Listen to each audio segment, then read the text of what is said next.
Dear students, आप देख रहे हैं सामाजिक विज्ञान सोशल साइंस का सॉल्यूशन। वो भी आपका इस सॉल्यूशन को देखेंगे आप हिंदी प्लस इंग्लिश दोनों मीडियम के लिए मैं बताऊंगा इस सॉल्यूशन को। आपके जितने भी पेपर सॉल्व करवाए हैं मैंने सारा हिंदी प्लस इंग्लिश मीडियम के लिए सॉल्व कराया है, जिसमें आपका हिंदी सब्जेक्ट है, इंग्लिश सब्जेक्ट है, उसके अलावा आपका संस्कृत सब्जेक्ट है, और उसके अलावा जो है आप सामाजिक विज्ञान देख रहे हैं और साइंस भी करा दिया गया है। 5-6 पेपर आपके करा दिए गए हैं। मैथमेटिक्स का आने वाला है, उसके लिए बने रहिए इस चैनल पे।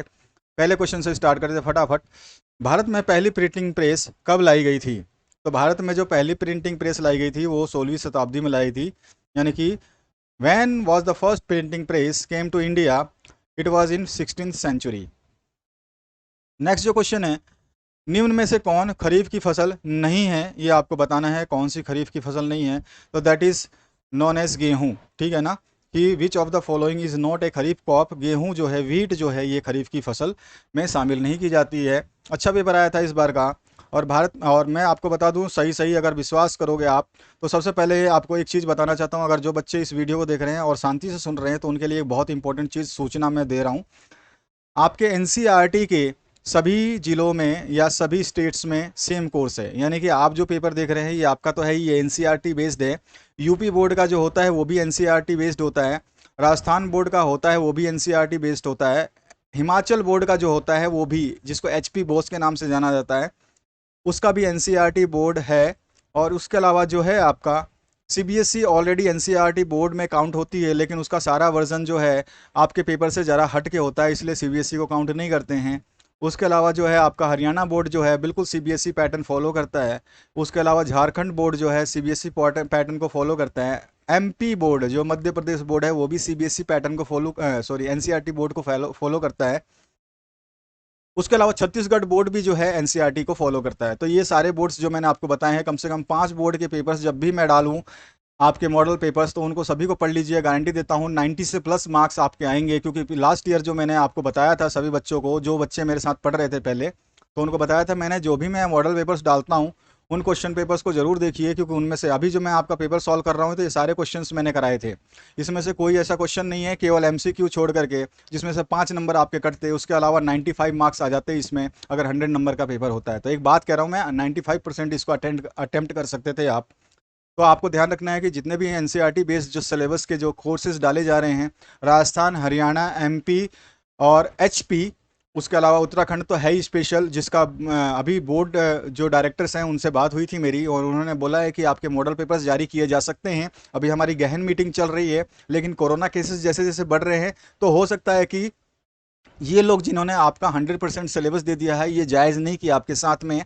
तो यहाँ पे थोड़ा सा डिफरेंस ये है कि जो दूसरे बोर्ड्स हैं उसमें 100% सिलेबस ना दे करके 75% सिलेबस को जो है काउंट किया गया है। किसी किसी बोर्ड में 75 की जगह 70% ही सिलेबस को लिया गया है। आपके बोर्ड ने पूरा 100% सिलेबस जो है आपके सिर पे डाल दिया है, तो 100% सिलेबस आपको पढ़ना है। आपका बोर्ड और छत्तीसगढ़ का बोर्ड दोनों ने 100% सिलेबस को इंक्लूड किया है 2023 सेशन के लिए। तो जितने भी क्वेश्चंस आपको कराए जा रहे हैं इनमें से बहुत सारे क्वेश्चंस आपको एग्जाम में देखने को मिलेंगे, तो इनको जरूर देखिएगा। चलिए आगे बढ़ते हैं। यहाँ पे तीसरा क्वेश्चन है, भारत में महिलाओं के लिए आरक्षण की व्यवस्था है तो किस में है? तो पंचायती राज संस्थाओं में है, ठीक है ना। तो फोर्थ ऑप्शन जो है करेक्ट हो जाएगा। In India seats are reserved for women in, तो पंचायती राज बॉडीज में जो है इनको सीट्स रिजर्व की गई हैं। उसके बाद आते हैं नेक्स्ट क्वेश्चन पे। तो इसमें जो है निम्नलिखित में से कौन उद्योग बॉक्साइट को कच्चे माल के रूप में प्रयोग करता है? तो यहाँ पे सिंपल सिंपल सा ऑप्शन हो जाएगा आपका, बॉक्साइट जो है एल्युमिनियम में यूज़ किया जाता है, तो एल्युमिनियम इंडस्ट्री जो है यूज़ हो जाएगी। तो यहाँ पर जो है इन विच या फिर which one of the following industry uses bauxite as a raw material that is known as aluminium industries. Next जो क्वेश्चन है इसमें पूछा क्या गया है आपसे, ऑपरेशन फ्लड क्या है? आप सभी को पता होना चाहिए ऑपरेशन फ्लड का मतलब बाढ़ नहीं है, और आपने पढ़ा भी होगा और अभी तक आपने पढ़ भी लिया होगा। ऑपरेशन फ्लड जो है ये वर्ल्ड का सबसे लार्जेस्ट डेयरी डेवलपमेंट प्रोग्राम था अभी तक का। तो यहाँ पे मैंने क्वेश्चन का आंसर लिखा है, operation flood is the world's largest dairy development programme to till date. This programme has transformed India from a milk deficient nation to into the world's largest producer. ध्यान रखना है क्या हुआ कि ऑपरेशन फ्लड जो है दुनिया का अब तक का सबसे बड़ा डेयरी विकास कार्यक्रम है, और इस कार्यक्रम ने भारत को दूध की कमी वाले देशों से दुनिया के सबसे बड़े दूध उत्पादन देशों में शामिल कर दिया था। ठीक है ना। तो ऑपरेशन फ्लड इसी को कहते हैं। बहुत इंपॉर्टेंट क्वेश्चन हैं और इन सभी क्वेश्चंस का आंसर आपको जरूर एक बार देख लेना चाहिए। सारे बुक से हैं आपके जो पढ़ रहे हो, उसमें आपको एग्जामिनर भले ही कुछ क्वेश्चन दे लेकिन आपके टीचर्स ये सारी चीज़ें बताएंगे ज़रूर, और नहीं बता रहे हैं तो मैं यहाँ पे इस वीडियो के माध्यम से आपको कन्वे कर रहा हूँ और इन चीज़ों को आप ज़रूर देख लीजिए। ऑप्शन नंबर यानी क्वेश्चन नंबर 6 की बात करें, शहरीकरण से क्या अभिप्राय है, what is meant by urbanisation. तो यहाँ पे urbanisation refer to the movement of rural population to the urban population या फिर areas. This idea leads to the increase of urban population. सीधे सीधा बात है, शहरीकरण से तात्पर्य है ग्रामीण आबादी के शहरी क्षेत्रों में या शहरी क्षेत्र की ओर आ जाने से है। यानी कि ग्रामीण के जो लोग हैं, गांव में जो रहते हैं, वो सभी लोग शहर में आ जाते हैं, उसी को हम शहरीकरण कहते हैं। और इससे जो है शहर की आबादी में वृद्धि हो जाती है, यानी कि शहर की आबादी बढ़ जाती है। अगला जो क्वेश्चन है 7वां, इसमें पूछा गया है भारत के एक प्रमुख पेट्रोलियम उत्पादक क्षेत्र का नाम जो है आपको बताना है। देखिए प्रमुख उत्पादक क्षेत्र बहुत सारे हैं, लेकिन मुंबई हाई का नाम आपने बहुत जोरों शोरों से सुना हुआ है, तो मुंबई हाई को मैंने यहाँ पे काउंट किया है। अदरवाइज अगर आप जाएँ तो आपका राजस्थान जो है हाईली पेट्रोलियम उत्पादक क्षेत्रों में काउंट होता है। उसके अलावा जो है असम है, वो भी आपके हाईली उत्पादित क्षेत्रों में शामिल होता है। गुजरात है, वो भी आपके हाईली उत्पादन क्षेत्रों में शामिल होता है पेट्रोलियम के। तो मुंबई हाई जो है नॉन है और वेल नॉन है, कोई भी एग्जामिनर नहीं काट सकता, तो आप एक नाम लिख देंगे। प्रति व्यक्ति आय किसे कहते हैं, ये आपको बताना है। What is mean by per capita income. तो per capita income is the major of amount of money earn per person in a nation और ग्राफिकल रीजन। सिंपल सा है, प्रति व्यक्ति आय किसी देश या भौगोलिक क्षेत्र में प्रति व्यक्ति द्वारा अर्जित धन की राशि का माप होता है। इसके बाद में नेक्स्ट जो क्वेश्चन है, इसमें पूछा गया राष्ट्रीय सेवा योजना एनएसएस का कोई एक उद्देश्य जो है आपको बताना है। तो एनएसएस का उद्देश्य कोई भी एक आपको बताना है। तो अच्छा उद्देश्य ही बताना होता है हमेशा, ताकि एग्जामिनर कभी भी जिंदगी में आप लोगों के नंबर गलती से भी ना काट पाए, यही मेरी उम्मीद रहती है हमेशा। ठीक है। तो अब देखिए यहाँ पे आपका ऑब्जेक्टिव एनएनएस क्या है, एनएसएस क्या है, वो उसको जरूर हमें समझ लेना चाहिए, और ये बहुत इंपॉर्टेंट रहेगा आपके एग्जाम्स की दृष्टि से।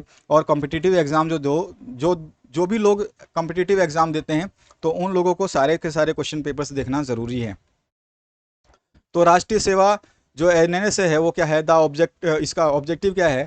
तो the objective of NSS is to provide young students with experience to develop their personality through community services. यानी कि एनएसएस का उद्देश्य युवा छात्रों को सामुदायिक सेवा के माध्यम से, यानी कि जो सोशल सर्विसेज होता है उसके माध्यम से अपने व्यक्तित्व को विकसित करने के लिए एक अनुभव जो है प्रदान करना होता है। तो ये इसका आंसर हो जाएगा। अगले क्वेश्चन की बात करें तो यहाँ पर जो है 10वां क्वेश्चन, इसमें देखिए राष्ट्रीय स्तर पर सूखा आपदा प्रबंधन हेतु कौन सा मंत्रालय जो है उत्तरदायी है।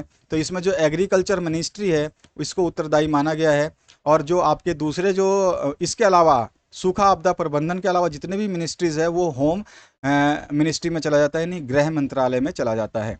तो हमारा जो यहाँ पे आंसर होगा वो आपका फर्स्ट ऑप्शन करेक्ट हो जाएगा। इसके बाद आ जाइए 11वें क्वेश्चन पे, जिसमें आपसे क्या पूछा गया है। इसमें पूछा गया है 19th सदी में जो है 19वीं सदी में भारत के सूती कपड़ा उद्योग के गिरावट के मुख्य कारण क्या थे। What were the main factors of decline of cotton industry of India in 19th century। बहुत अच्छे अच्छे आंसर्स जो है मैं आपको बताऊंगा, आपको इस पूरे चीज़ों को पढ़ने में मज़ा आएगा और साथ ही साथ इन आंसर्स को भी याद करने में मज़ा आने वाला है। 3 नंबर का क्वेश्चन है, कम से कम 3 पॉइंट आपको इसमें देने हैं। तो इसमें जो पहला क्वेश्चन है आंसर है जो है ऑब्जेक्टिव, उसमें हम बता सकते हैं इसमें फैक्ट्रीज इन मैनचेस्टर, ऑब्जेक्टिव नहीं है, इसमें क्या है गिरावट का मुख्य कारण बताने हैं। तो क्यों गिरा, तो factory in Manchester started producing cotton textile for the domestic market. Manchester के जो कारखाने हैं उन्होंने घरेलू बाजार के लिए सूती वस्त्रों का उत्पादन शुरू कर दिया था। और दूसरा कारण हम बता सकते हैं the government put more import duties on textile coming from India. Bharat जो दूसरे सरकार थे दूसरे देशों के, उन्होंने भारत से आने वाले वस्त्रों पर अत्यधिक आयात कर जो है लगा दिया था। आयात कर का मतलब होता है इंपोर्ट टैक्स। उसके बाद में और भी आप ऑप्शन लिख सकते हैं the British government in India also levied more taxes on the handloom units. और भारत में जो है ब्रिटिश सरकार ने हाथ करघा जो इकाई होते हैं, जो हाथों से वस्त्र बनाते हैं और जो सूती वगैरह वस्त्र बनाते हैं, उन पर और भी अधिक जो है टैक्स इंक्लूड कर दिया था। और पांचवा जो पार्ट है इसमें पूछा गया है द सिविल वार इन, जो इसका आप रीज़न दे सकते हैं गिरावट का, the civil war in USA forced the British to buy more raw cotton from India for their Manchester textile industries. तो इसमें संयुक्त राज्य अमेरिका ने गृह युद्ध के कारण जो है अपने मैनचेस्टर कपड़ा उद्योग के लिए भारत से कच्चा कपास जो है ज़्यादा आयात कर लिया था। तो ये भी रीज़न है कि अगर आप कच्चा माल ले लोगे तो इंडस्ट्री अपने आप में जो है पक्का माल नहीं बना पाएगी। तो ये सारे रीजंस थे। आप इन सभी रीजंस को हिंदी और इंग्लिश वर्जन में पढ़ सकते हैं और आपको आसानी से याद हो जाएंगे।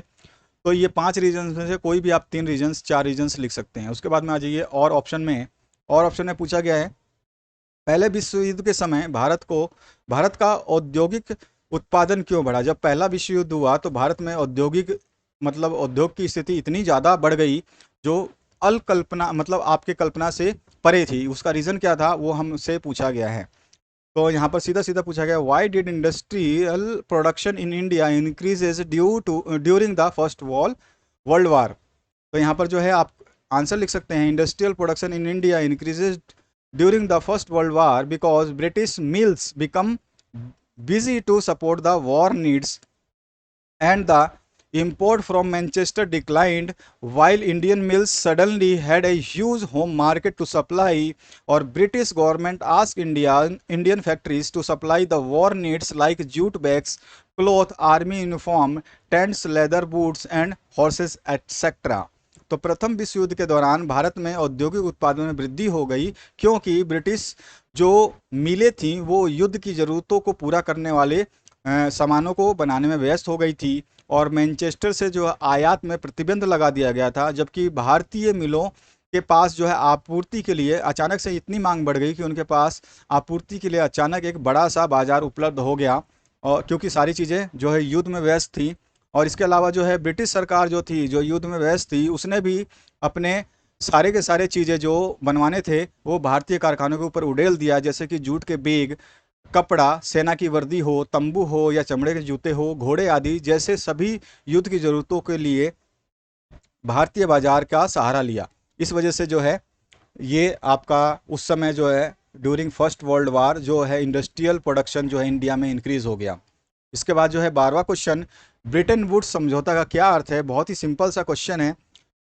इसमें है Bretton Woods agreement was signed in 1944। कभी कभी एमसीक्यू बनता है तो ध्यान रखना है आपको। Bretton Woods agreement was signed in, इस तरह से करके आपको एमसीक्यू दिया जाएगा। तो 1944 में इसको साइन किया गया था और जहाँ पे साइन किया गया था उसको ब्रेटन वुड्स इन हेमिस्फीयर यूएसए में जो सिचुएटेड जगह है हेमिस्फीयर, वहाँ पर ब्रेटन वुड्स का नाम जगह है, वहाँ पे इसको साइन किया गया था।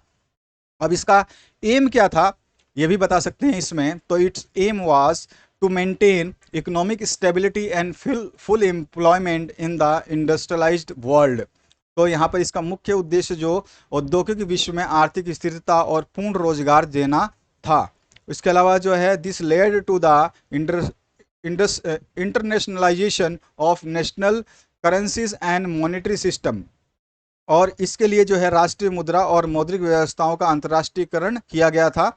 और Bretton Woods system was based on fix exchange rate, और ब्रेटन वुड जो व्यवस्था थी ये निश्चित विनिमय दरों पर आधारित थी ताकि इसमें कोई हस्तक्षेप ना कर पाए। इसके बाद और ऑप्शन में जो है आपसे क्वेश्चन पूछा गया रेशम मार्ग से क्या तात्पर्य है, स्पष्ट करना है आपको। What do you understand by silk road, clarify. तो यहाँ पर जो है सीधा सीधा सा इसका आंसर हो जाएगा The Silk Route was a network of Asian trade routes connecting Asia, Europe and Africa. The Silk Route was majorly used to transport Chinese silk to the Europe through the Central Asia. These routes were used by traders to trade goods from one country to another. यानी कि हम बोल सकते हैं कि रेशम मार्ग Asia और यूरोप अफ्रीका को जोड़ने वाला एक प्राचीन व्यापार मार्गों का एक नेटवर्क था, और रेशम मार्ग का उपयोग जो है मुख्य रूप से मध्य एशिया के माध्यम से चीनी रेशम को यूरोप तक ले जाने के लिए किया जाता था। इन मार्गों का उपयोग व्यापारियों द्वारा एक देश से दूसरे देश में माल का व्यापार करने के लिए किया जाता था। इसके बाद जो नेक्स्ट क्वेश्चन है इसमें पूछा गया है मुद्रण संस्कृति ने भारत में राष्ट्रवाद के विकास में क्या मदद की। तो यहाँ पर जो है explain how print culture assisted the growth of nationalism in India. मुद्रण संस्कृति का मतलब होता है कि जो अखबारों में जो चीज़ें छपती हैं उसके बारे में पूछा गया है। तो यहाँ पर जो पहला पॉइंट हम लिख सकते हैं, by the end of the 19th century a large number of newspapers in India Indian language were published. हम कह सकते हैं 19वीं शताब्दी के अंत तक भारतीय भाषाओं में बड़ी संख्याओं में समाचार पत्र जो है प्रकाशित होने लगे, और जो इस नेशनलिज्म में इनकी मदद करते थे। उसके अलावा जो दूसरा पॉइंट हम डाल सकते हैं, these newspapers published article written by the national leaders. और जो इन समाचार पत्रों में लेख लिखा जाता था वो सारे के सारे राष्ट्रीय नेताओं द्वारा लिखा जाता था। Their ideas were communicated to the people through this newspapers. और उनके जो भी अपने मन में विचार थे वो अपने विचारों को जो है इसी समाचार पत्रों के माध्यम से पहुंचाते थे। उसके बाद में है आपका the people of different communities and places were thus connected by the print media. और विभिन्न समुदाय और स्थानों के लोग जो है इस प्रकार जो है इस प्रिंट मीडिया यानी मुद्रण संस्कृति से जुड़ने लगे। और newspapers conveyed news from one place to another creating pan Indian identity.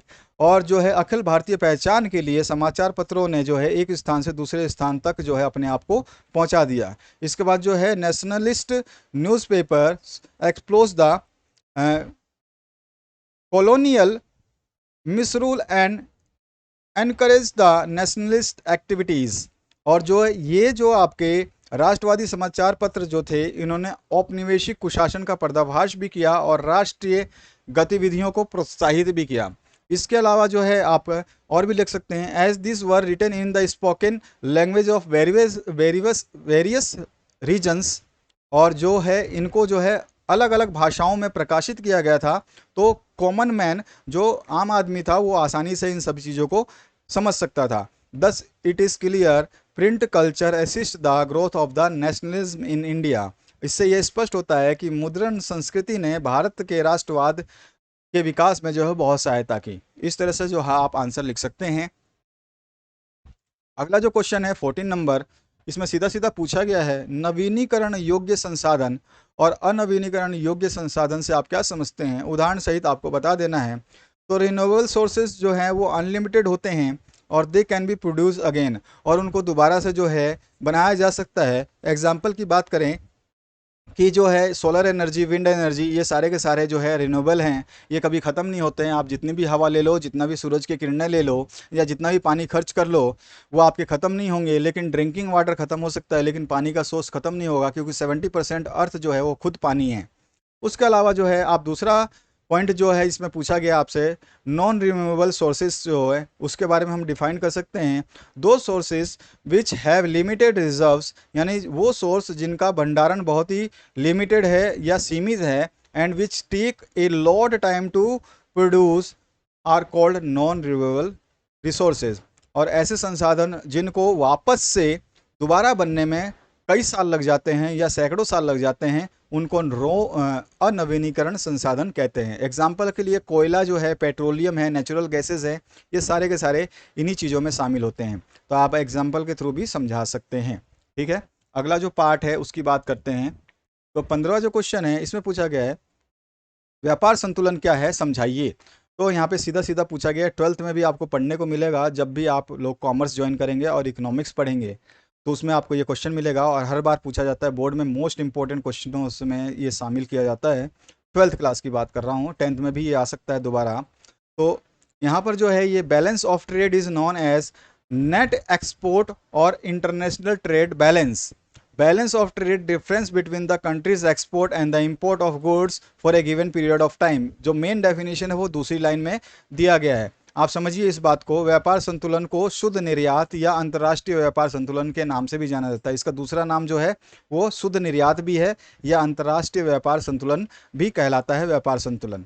ठीक है, और व्यापार संतुलन होता क्या है? व्यापार संतुलन एक निश्चित अवधि में देश के निर्यात और आयात के बीच का अंतर होता है, यानी कितना आयात इंपोर्ट किया गया और कितना एक्सपोर्ट किया गया, इसके बीच का जो डिफरेंस है वही जो है हमारा व्यापार संतुलन यानी बैलेंस ऑफ ट्रेड कहलाता है। इसके बाद जो नेक्स्ट क्वेश्चन है 16 नंबर, इसमें है कुछ ऐसे कारकों की चर्चा कीजिए जिससे उपभोक्ता का शोषण होता है। जैसे कि आप और हम हैं, अगर हम कहीं जाते हैं कुछ सामान खरीदने तो हमारा जो है एक तरह से शोषण हो जाता है, एक्सप्लॉयटेशन हो जाता है। तो वो किस रीजनों से होता है, क्या कारण हो सकते हैं जिनकी हमें चर्चा करनी है। तो देखिए सम ऑफ द फॉलोइंग फैक्टर्स यहाँ पे दिए गए हैं। सबसे पहला जो फैक्टर है इसकी बात करें तो इसमें lack of awareness of consumer rights among buyers, यानी कि खरीदारों के बीच उपभोक्ता अधिकारों के बारे में जागरूकता नहीं हो, तो ये एक रीज़न हो सकता है। Improper monitoring of rules and regulations, सरकार द्वारा नियमों और कानूनों की जो है अनुचित निगरानी, यानी कि वो लोग जो है इस वो चीज़ को ज़्यादा ध्यान नहीं देते हैं। थर्ड क्वेश्चन में है इसमें क्या सीमित प्रतिस्पर्धा जिसके कारण उपभोक्ता को एक निश्चित उत्पाद खरीदने के लिए मजबूर होना पड़ता है। इसका मतलब है कि एक जो है लिमिटेड जो है यहाँ पर कंपटीशन है, due to that the consumer have to buy the limited product. यहाँ पे थर्ड पोर्शन जो मिसिंग है इसको आप इंग्लिश में कन्वर्ट कर सकते हैं, मैंने यहाँ पे हिंदी में दिया हुआ है, इसको आप कन्वर्ट कर लेना। फोर्थ पॉइंट जो है सम कंज्यूमर्स आर इलिटरेट, इसका मतलब है कि कुछ उपभोक्ता जो है निरक्षर हैं या अनपढ़ हैं जिसकी वजह से ये प्रॉब्लम का सामना करना पड़ता है। और limited supply of good product and services lead to the shortage and black marketing, और माल और उत्पाद और सेवाओं की सीमित आपूर्ति या जो है कम आपूर्ति की वजह से जो है कालाबाजारी भी होती है, जो कि आपने लॉकडाउन के समय में देखी भी होगी। अभी तक तो आपने पढ़ा था कि कालाबाजारी क्या होती है, कालाबाजारी क्या होती है, लेकिन लॉकडाउन ने आपको सिखा दिया कि कालाबाजारी क्या होती है। जब आप मार्केट से कुछ चीज़ लेने जाते होंगे, जिस समय लॉकडाउन था उस समय वो चीज़, जिस समय आप लॉकडाउन नहीं था उस समय जो चीज़ खरीदते थे 1 रुपये की, उस समय वो 5 रुपये की भी मिलती थी, आपको भी ये भी पता होगा। अगला जो क्वेश्चन है इसमें पूछा गया है सुनामी के उत्पन्न होने के कारण जो है आपको बताने हैं। Mention cause of occurrence of tsunami, तो यहाँ पर सिंपल से 4-5 पॉइंट लिख करके हम बता सकते हैं। 3 नंबर का क्वेश्चन है। तो इसमें सुनामी जो है ये डिस्ट्रक्टिव वेव होते हैं। डिस्ट्रक्टिव का मतलब होता है विनाशकारी, ठीक है। तो सुनामी जो है विनाशकारी तरंगे होते हैं जो निम्न कारणों से उत्पन्न हो सकती हैं। तो सुनामी के उत्पन्न होने के कारण जो है वो हम 4 तरह से हम डिस्कस कर सकते हैं। Sudden movement of the ocean surface due to the earthquake, यानी भूकंप के कारण समुद्र की सतह में अचानक जो है हिलना उडलना हो जाए तब सुनामी आ सकती है। दूसरा है landslides on the sea floor, यानी समुद्र तल जो है नीचे जहाँ पर समुद्र खत्म होता है, जहाँ पे मिट्टी होती है, अगर वहाँ पर थोड़ा सा भी भूस्खलन हुआ यानी कि लैंडस्लाइड हुआ, यानी कि वहाँ की मिट्टी जो है सरकी, तो आपका सुनामी आ सकता है। उसके अलावा लैंड स्लम्पिंग इनटू द ओशियन, और समुद्र में अगर गिरती या खिसकती ज़मीन भी जो है इसका रीज़न हो सकती है। उसके अलावा जो है large volcanic eruptions and meteoroid impact in the oceans, अगर समुद्र में बड़े ज्वालामुखी विस्फोट हो सकते हैं या उल्का पिंड वगैरह गिर जाते हैं तो उसके भी प्रभाव के कारण जो है आपका भूकंप आ सकता है। तो ये सारे के सारे रीजंस आप हिंदी प्लस इंग्लिश वर्जन में आप पढ़ सकते हैं। अगले क्वेश्चन की बात करें तो यहाँ पे जो भी सॉल्यूशंस आपको दिए गए हैं बहुत ही कॉन्सिक्यूटिवली बनाए गए हैं, जिसमें आपको और जो लोअर मीडियम के स्टूडेंट्स हैं उनको आसानी हो पाए। 18वें क्वेश्चन की बात करें तो यहाँ पर जो है पूछा गया है प्राकृतिक आपदा में वैकल्पिक संचार प्रणाली किस प्रकार उपयोगी है। How alternate communication system are effective in natural disaster. तो यहाँ पे सिंपल सा है, जो भी कम्युनिकेटिंग सिस्टम हम यूज़ करते हैं क्या ये हमारे लिए उपयोगी हैं या नहीं है, तो इसको हम किस तरह से डिस्क्राइब कर सकते हैं उसको मैंने यहाँ पे डिस्क्राइब किया है। Wireless radio communication network comprises of electromagnetic waves or radio waves that are propagated by an antenna. Radio waves have different frequencies, and by tuning a radio receiver to a specific frequency, one can receive the required signal about the natural disaster. बहुत ही simple language में लिखी है। Wireless radio संचार के network में विद्युत चुंबकीय तरंगे या रेडियो तरंगे जो हैं इसमें शामिल होती हैं और जो एक एंटीना द्वारा प्रचारित होती हैं। पहले के ज़माने में आपने देखा होगा एंटीना लगता था, उसकी वजह से हमारे टीवी में सिग्नल्स आते थे। आजकल तो कोई दिक्कत ही नहीं है, सिग्नल्स के लिए इलेक्ट्रोमैग्नेटिक वेव्स जो हैं डेवलप कर दी गई हैं, जिसको हम रेडियो वेव के नाम से भी जानते हैं, जिससे आप रिमोट हैंडल करते हैं, अपना टीवी चलाते हैं, आप अपना एसी चलाते हैं या कोई भी रिमोट ऑपरेटेड सिस्टम चलाते हैं। और आजकल तो डिश एंटीना भी आ चुके हैं जिसके ऊपर हजारों चैनल आते थे। पहले आपका एक एंटीना था, वो एल्युमिनियम का, जो छत पे लगा के घुमाना पड़ता था रोजीना, क्योंकि वो रोजीना हवा की वजह से इधर उधर घूम जाता था, जिसकी वजह से हमें सिग्नल्स नहीं मिल पाते थे। तो अभी हमारा कम्युनिकेशन सिस्टम जो है वो एडवांस हो चुका है, जो नेचुरल डिजास्टर में मदद कर सकता है। तो इसमें जो है चुंबकीय तरंगे, विद्युत चुंबकीय तरंगे जिसको बोलते हैं, या रेडियो तरंगे जो हैं शामिल होती हैं, जो एक एंटीना के द्वारा जो है प्रचारित होती हैं। और रेडियो तरंगों की अलग अलग आवृत्तियाँ होती हैं, यानी कि इनकी फ्रीक्वेंसीज होती हैं। जब भी आप रेडियो के नॉब को यानी फ्रीक्वेंसी को घुमाते हैं, फ्रीक्वेंसी का मतलब होता है एक पर्टिकुलर कोई एक फ्रीक्वेंसी जिसका नाम होता है 93.5 एफएम। तो 93.5 करोगे तभी आपको वो 93.5 पे जो आदमी बोल रहा है वो सुनाई देगा। अगर 90.5 करोगे तो 90.5 पे जो आदमी बोल रहा है वो सुनाई देगा। तो ये सारे पर्टिकुलर फ्रीक्वेंसीज पे लोग चेंज कर करके चेक करते रहते हैं। तो रेडियो तरंगों की अलग अलग आवृत्ति होती है, और एक रेडियो रिसीवर को एक विशिष्ट आवृत्ति पर ट्यून करके कोई भी प्राकृतिक आपदा के बारे में आवश्यक संकेत जो है प्राप्त हो सकते हैं। तो सुनामी के जो संकेत हैं उसके अलग कोऑर्डिनेट्स होते हैं। जैसे मैंने आपको बताया कि 93.5 पे करोगे तो रेडियो मिर्ची सुनाई देगी।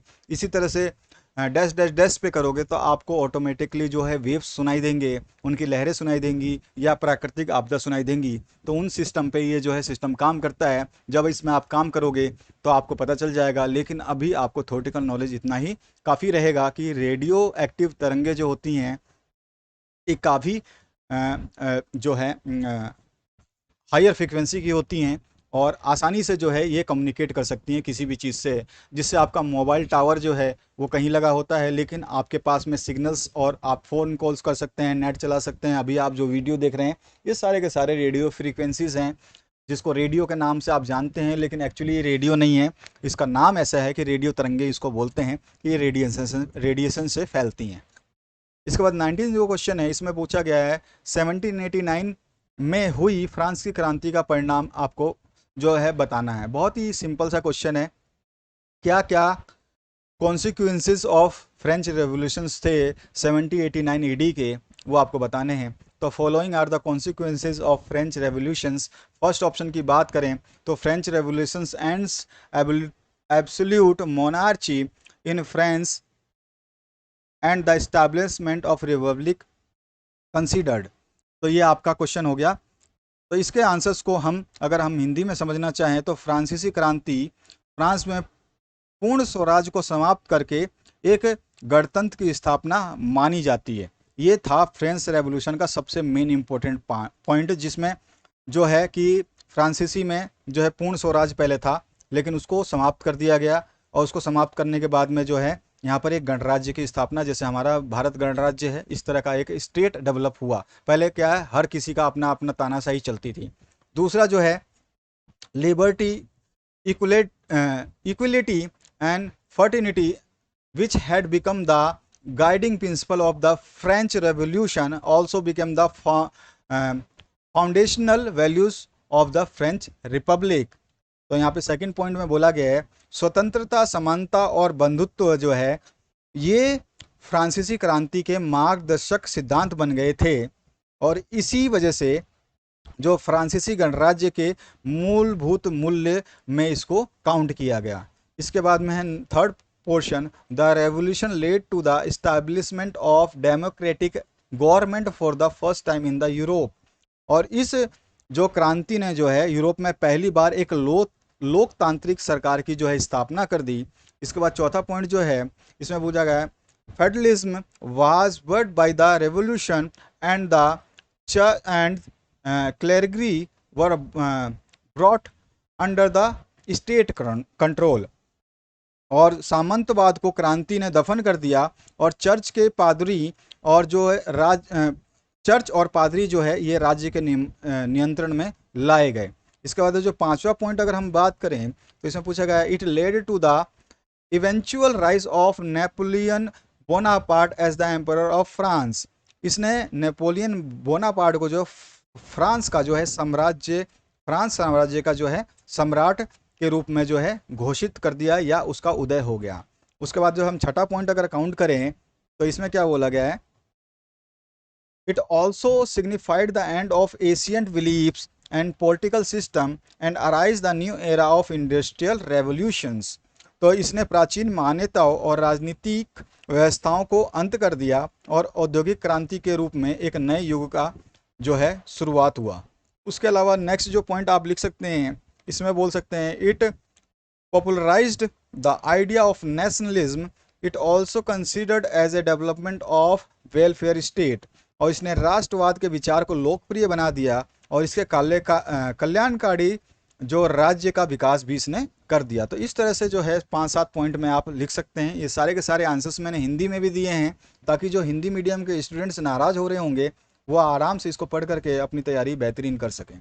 अगले जो 20वां जो क्वेश्चन है इसकी बात करें तो इसमें क्या पूछा गया है, भारत के लोग रॉल्ट एक्ट के विरोध में क्यों थे, ये आपको स्पष्ट करना है। इसके बहुत सारे रीजंस हो सकते हैं जिसमें से पर्टिकुलर रीजंस जो इजीएस्ट वे में लिखे जा सकते हैं और जिसकी वजह से आपको एग्जामिनर फुल मार्क्स देगा, वो सारे मैंने यहाँ पे मेंशन किए हैं। Why Indians were outraged by the Rowlatt Act clarify. तो यहाँ पर जो है हमारा पहला अगर इसका पॉइंट लिखें तो इसमें हो जाएगा Indian leaders criticized by the Rowlatt Act as tyrannical and devilish. तो यहाँ पर सीधा सीधा बोला गया है कि भारतीय नेताओं ने रॉल्ट एक्ट को अत्याचारी और शैतानी बताया था। दूसरा जो है इसमें विरोध क्यों हुआ, ये सारे रीजंस हम देख रहे हैं। वो विरोध इसलिए हुआ कि वो अत्याचारी, ये एक्ट जो है अत्याचारी और शैतानी था, क्योंकि इसको किसने बताया था, इंडियन लीडर्स जो थे, भारतीय नेताओं ने इसको बताया था कि ये शैतानी है, ये एक्ट जो है शैतानी है और इसका अत्याचार बहुत ज़्यादा होने वाला है। इसके बाद दूसरे पॉइंट में हम बता सकते हैं कि इसका विरोध क्यों हुआ। तो इसमें despite united opposition of Indian members Rowlatt Act was passed हरीली इन एम्पीरियल लेजिस्लेटिव काउंसिल। अब देखिए, भारतीय सदस्यों के एकजुट विरोध के बावजूद भी इस रॉल्ट एक्ट को जो है विधान परिषद में जल्दबाजी में पारित कर दिया गया। ये भी इसका विरोध का कारण था कि जब हम इस विरोध कर रहे हैं तब भी आप इसको पारित कर रहे हो, तो ये भी इसका रीजन था। थर्ड पॉइंट है without trial for 2 years the Rowlatt Act allowed detention of political prisoners। और जो है यहाँ पर 2 साल तक मुकदमे के बिना भी रॉल्ट एक्ट ने जो राजनीतिक कैदियों को मतलब वो कहते हैं बंद कर देते हैं ना, वो आंखों के सामने नहीं आते, उसको क्या बोलते हैं हम, नज़रबंद। तो नज़रबंद करने की अनुमति दे दी। मतलब इसको 2 साल भी ट्रायल नहीं हुए, लेकिन इसने जितने भी प्रिजनर्स थे, जितने भी कैदी थे, उनको नज़रबंद करने की अनुमति दे दी। मतलब उससे कोई भी मिल नहीं सकता, चाहे आपका रिश्तेदार हो, चाहे मेरा रिश्तेदार हो, चाहे वो पॉलिटिकल लीडर का रिश्तेदार हो। उसके बाद और भी क्यों विरोध हुआ, to repress political activities the government received the enormous powers. तो एनोरोमियस पावर, तो जो है पॉलिटिकल एक्टिविटीज़ के वजह से जो है, यानी राजनीतिक गतिविधियों को दबाने के लिए जो लोग जो उछल करके इसको दबा रहे थे, तो इन गतिविधियों को दबाने के लिए सरकार को जो है भारी शक्तियां प्रदान की गई। जो दूसरे देश की सरकार थी उसको भारी शक्तियां इस एक्ट के थ्रू प्रदान की गई थी। इंडिया की बात नहीं हो रही है, इंडिया तो विरोध कर रहा था इसका। उसके बाद में fundamental right such as the freedom of expression was proved by the Rowlatt act. और जो है रॉल्ट एक्ट द्वारा जो है मौलिक अधिकार जो भी दिए जाते थे, जो हमारे जन्मजात अधिकारों में शामिल होते थे, उनकी भी अभिव्यक्ति की स्वतंत्रता जो है, यानी कि उसको अगर हम व्यक्त भी करें उसको भी छीन लिया गया था रॉल्ट एक्ट के द्वारा। उसके अलावा Raoult act in accordingly strengthened the power of police. और इस एक्ट ने जो है, रॉल्ट एक्ट ने जो है पुलिस को बहुत ज़्यादा जो है मजबूत बना दिया था। ठीक है। उसके अलावा जो है नेक्स्ट आप बोल सकते हैं government had no rights to restrict the people's basic freedom was the opinion of Mahatma Gandhi and others. इसके बाद में क्या है, महात्मा गांधी और अन्य नेताओं ने अपनी राय दी कि सरकार जो है लोगों की बुनियादी स्वतंत्रता और उसके अलावा जो है उस पर कोई भी प्रतिबंध नहीं लगा सकती है। ये एक्ट जो है उनके काम का नहीं है, इसलिए इसको वापस लिया जाए। तो ये विरोध जो है इस पॉइंटों की वजह से होते रहे। अगर इसमें से आप 4 से 5 पॉइंट भी लिख देते हैं तो आपको बता रहा हूँ मैं 5 नंबर कम से कम मिल जाने हैं। ये बल्कि ये 4 नंबर का क्वेश्चन है। तो यहाँ पे इसका हिंदी वर्जन भी है। अगर आप हिंदी वर्जन जो स्टूडेंट्स हैं वो नाराज़ ना हो, यहाँ से आप अपने पॉइंट्स को देख सकते हैं। यहाँ पे जो 6 पॉइंटों में इसको समझाया गया है। इसके बाद 21 नंबर जो क्वेश्चन है इसकी बात करते हैं। उद्योग पर्यावरण को कैसे प्रदूषित करते हैं समझाना है। How do industries pollute the environment explain. तो इंडस्ट्रीज कैसे पोल्यूट करते हैं, तो हम इन पॉइंट्स के हिसाब से समझ सकते हैं। पहला पॉइंट जो है इसको समझिए।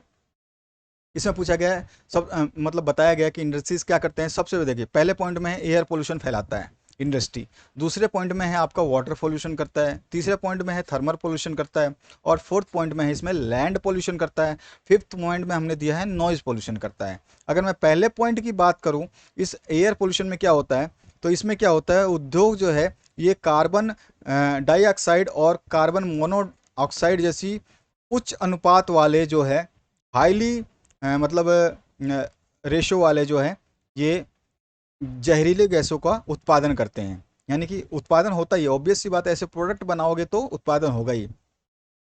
और जो है ये वायु जब कंटामिनेट हो जाता है तो ये पदार्थ के साथ में जहरीली गैस के साथ साथ धुआं भी देता है, जो कि एक प्रदूषण का कारण बनता है, जो मनुष्य, जानवरों और पूरे वातावरण को प्रभावित करता है। दूसरे पॉइंट में अगर हम बात करें वाटर पोल्यूशन की, तो वाटर पोल्यूशन में क्या होगा, तो जैविक और अकार्बनिक या अजैविक औद्योगिक अपशिष्ट जो हैं वो पानी में डाले जाते हैं, और पानी में डालने की वजह से जो है जल प्रदूषण का कारण बनता है। और मुख्य कुछ कारखाने जो हैं वो इसके कारण हैं, जिसमें शामिल किया जाने वाले कारखाने जो हैं रसायन वाले हैं, कपड़ा जो बनाते हैं वो हैं, ये सारे के सारे जो हैं डाई और एसिड और ऐश सभी चीज़ें इसमें छोड़ते हैं, जिसकी वजह से ये जो है वाटर आपका पॉल्यूट हो जाता है। उसके बाद थर्मल पॉल्यूशन भी करते हैं, जिसको हम तापीय प्रदूषण बोलते हैं। तो इसमें क्या होता है, जब ये इंडस्ट्रीज अपना प्रोडक्ट बनाती हैं तो ये क्या करती हैं, अपना जो गर्म पानी है जो इनके प्रोसेस से निकलता है उसको ये तालाबों और नदियों में बिना ठंडा करे ही छोड़ देती हैं, जो कि वहाँ कर जलीय जीवों को बहुत ज़्यादा नुकसान पहुँचाती हैं। उसके अलावा लैंड पोल्यूशन की बात करें तो भूमि प्रदूषण को हम जो भूमि प्रदूषण होता है इसमें क्या होगा, सॉलिड वेस्ट जो होते हैं, जो ग्लास होते हैं जैसे कि कांच हो गया, पैकेजिंग मटेरियल्स हो गए, प्लास्टिक्स हो गए, और आपके मिट्टी की गुणवत्ता को ये सब क्या करते हैं, कम करते हैं। और बारिश के पानी में जो है रसायन जो है जो छोड़े गए हैं लैंड पे, जो छोड़ दिए गए हैं, पानी में नहीं भेजे गए और केवल ज़मीन पे गिरा दिए गए, तो पानी के साथ मिल करके वो अंडर द ग्राउंड हो जाते हैं, यानी कि भूमिगत हो जाते हैं, और जो है भूजल को भी प्रदूषित कर देते हैं। उसके अलावा नॉइज़ पोल्यूशन तो आप जानते ही हैं, सभी इंडस्ट्रीज़ में, चाहे वो कंस्ट्रक्शन हो, मशीनरी इंडस्ट्रीज़ हो, ये सारे के सारे various type of equipments use करते हैं जो ज़्यादा शोर पैदा करते हैं, और ये जलन और तनाव का कारण भी बनते हैं ह्यूमन बॉडीज़ में।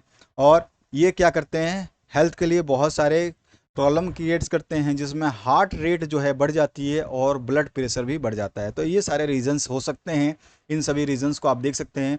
हिंदी में मैंने सारे के सारे वायु प्रदूषण, जल प्रदूषण, उसके अलावा जो है आपका तापीय प्रदूषण जिसको थर्मल पोल्यूशन बोल सकते हैं, भूमि सॉइल प्रदूषण और ध्वनि नॉइस पोल्यूशन जो है इसमें शामिल हो जाता है। इसके और पार्ट में जो है भारत में अधिकांश लोहा तथा इस्पात उद्योग छोटा नागपुर के पठारी क्षेत्र में संकेंद्रित है। क्यों?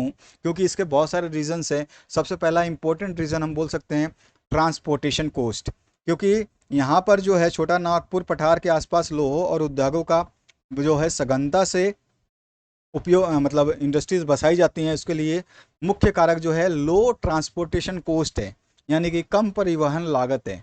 यहाँ पर क्या होता है कि लो कॉस्ट ऑफ आयरन और iron mines and are located in the nearby areas. तो ये जो है लो कॉस्ट के जो आयरन माइंस है और ओर्स के जो एरियाज हैं वो यहीं पर आसपास में हैं। It helps to reduce the transportation cost of iron ore and for to the industries. अब ये क्या करते हैं कि जो आसपास में लोहा और इस्पात उद्योग की सघनता की वजह से यहाँ पर जो है परिवहन की लागत जो है कम हो जाती है, क्योंकि ज़्यादा दूर नहीं ले जाना पड़ता। दूसरा जो रीज़न है उसमें अवेबिलिटी ऑफ रॉ मटेरियल, यानी कि कच्चे माल की उपलब्धता जो है यहाँ पर मिल जाती है।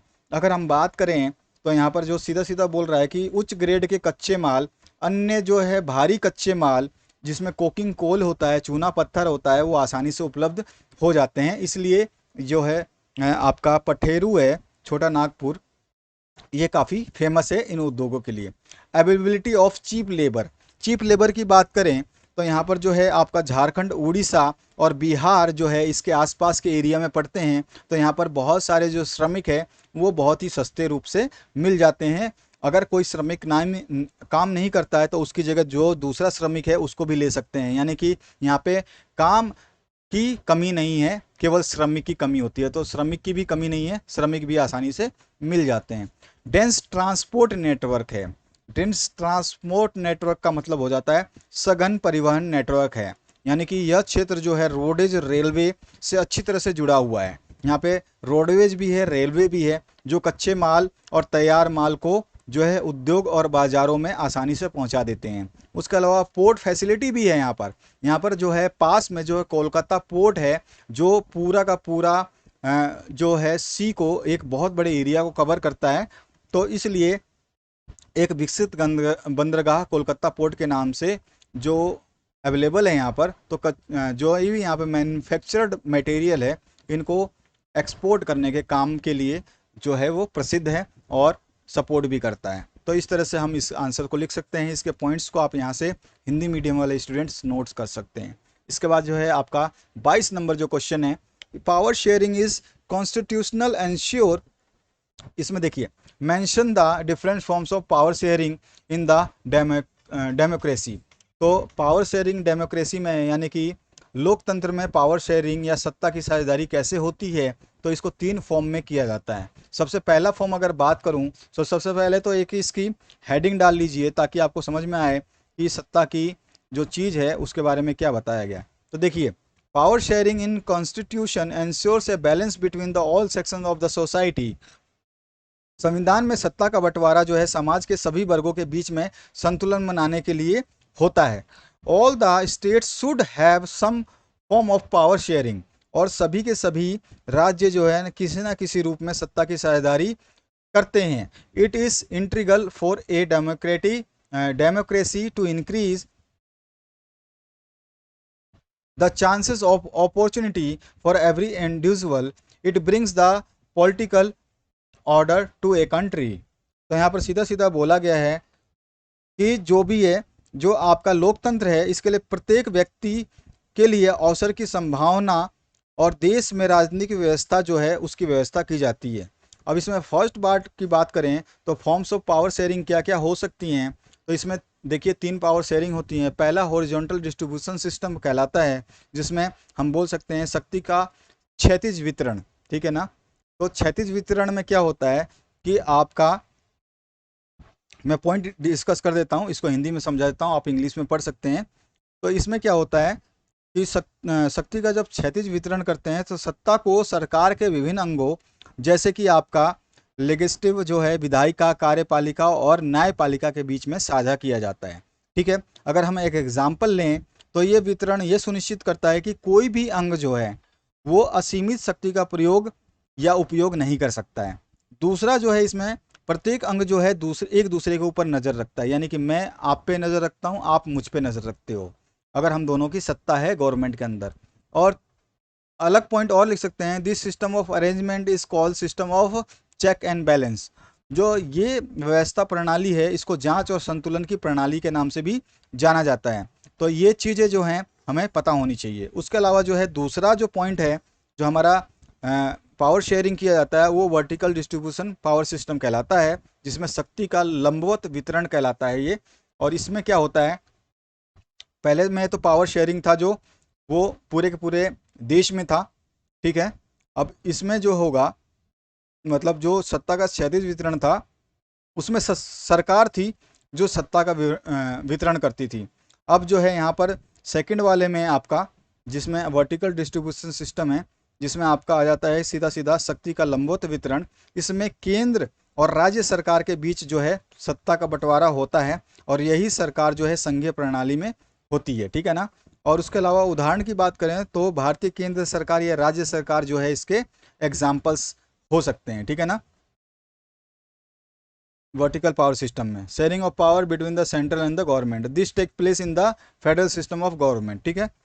इसके उदाहरण में अगर भारतीय केंद्र सरकार और राज्य सरकार हो सकती है। उसके बाद में एक और पॉइंट आता है जिसमें हम सत्ता का साझेदार बोलते हैं, जो आपका थर्ड सिस्टम है। ये थोड़ा सा यूनिक सिस्टम है और अलग है, जिसका पावर सिस्टम से कोई मतलब कंट्रोल नहीं है, ना ही कोई पावर है, लेकिन अपने आप में खुद अपनी जनता के पावर से ही चलता है। तो इसमें हम बोल सकते हैं सत्ता साझाकरण समझौते होते हैं, पावर शेयरिंग एग्रीमेंट होते हैं, इसमें प्रेशर ग्रुप्स होते हैं, यानी कि दबाव समूह होते हैं इसमें, ठीक है। उसके अलावा movement control and political parties अलग अलग होती हैं, जिनको मौका नहीं मिला या जो जीत नहीं पाई या बिल्कुल अलग हो गई। तो इसमें जो है आंदोलन नियंत्रण और राजनीतिक दल भी शामिल होते हैं। अब ये क्या करते हैं, इनका क्या रोल है, तो this kind of power sharing ensures that the power does not remain in one single hand. अब क्या करते हैं कि मान लो सरकार में आज कोई है और विपक्ष में कोई है, जो स्टेट लेवल पे कोई है और सरकार में कोई है, तो इन दोनों को अगर अलग करना है, मुझे पता चला कि सरकार में जो है, जो देश को हैंडल कर रहे हैं, जो देश के लिए काम कर रहे हैं, वो पावरफुल जो हैं वो कम हैं, लेकिन जो स्टेट्स के लिए काम कर रहे हैं वो पावरफुल ज़्यादा हैं।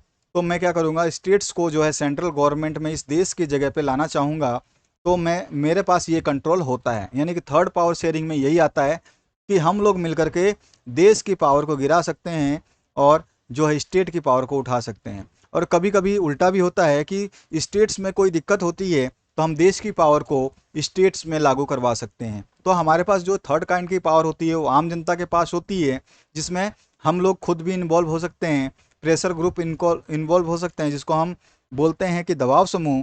जो दबाव समूह होता है वो हमारे द्वारा तैयार हो जाता है, और आंदोलन नियंत्रण या पॉलिटिकल पार्टीज जो है, राजनीतिक दल, ये भी हमारे द्वारा ही तैयार की जाती हैं। और इन सब का काम क्या है, इस प्रकार की शक्ति जो है ये साझाकरण करती है, यानी कि शेयर करती है, और शेयर करके सुनिश्चित करती है कि शक्ति जो है वो एक हाथ में ना रहे, यानी कि कोई भी उस शक्ति का उपयोग ज़्यादा ना कर पाए, जितना लिमिटेड है उतना ही कर पाए।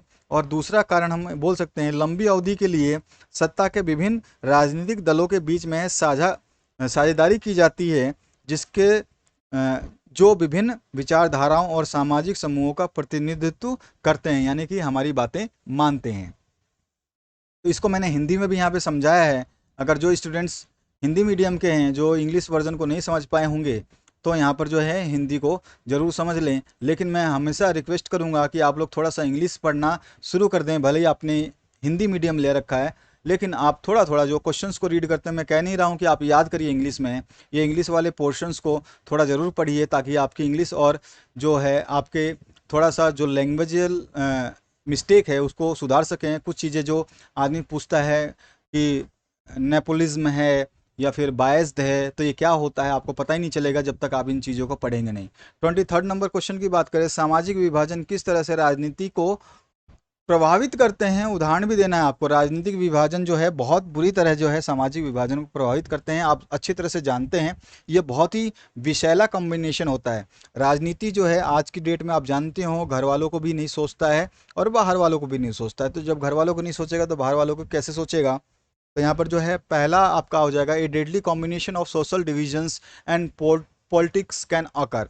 यानी कि सामाजिक विभाजन और राजनीतिक संयोजन जो है घातक हो सकता है।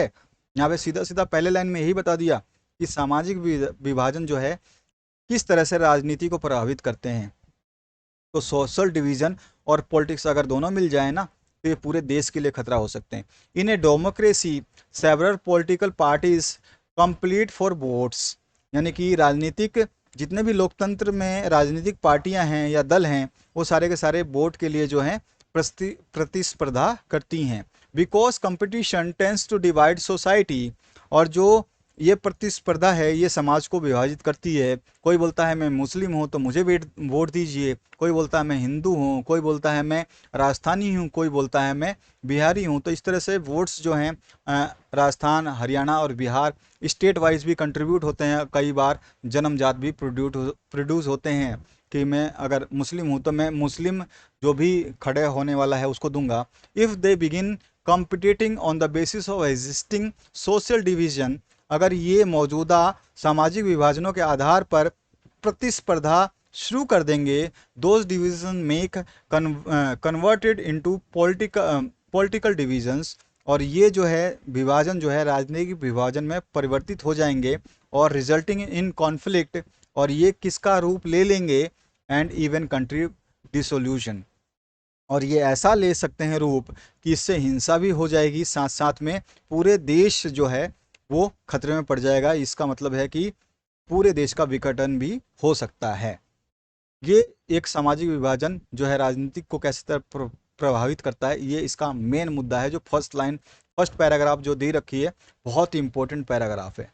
अगर हम बात करें दूसरे पैराग्राफ की, तो पैराग्राफ कोई भी कम नहीं है, क्योंकि सारे पैराग्राफ बहुत ही सोच समझ के लिखे गए हैं। 4 नंबर का आपका क्वेश्चन है। इसमें आपका एक पूछा भी गया था कि इसको आपको उदाहरण भी देना है।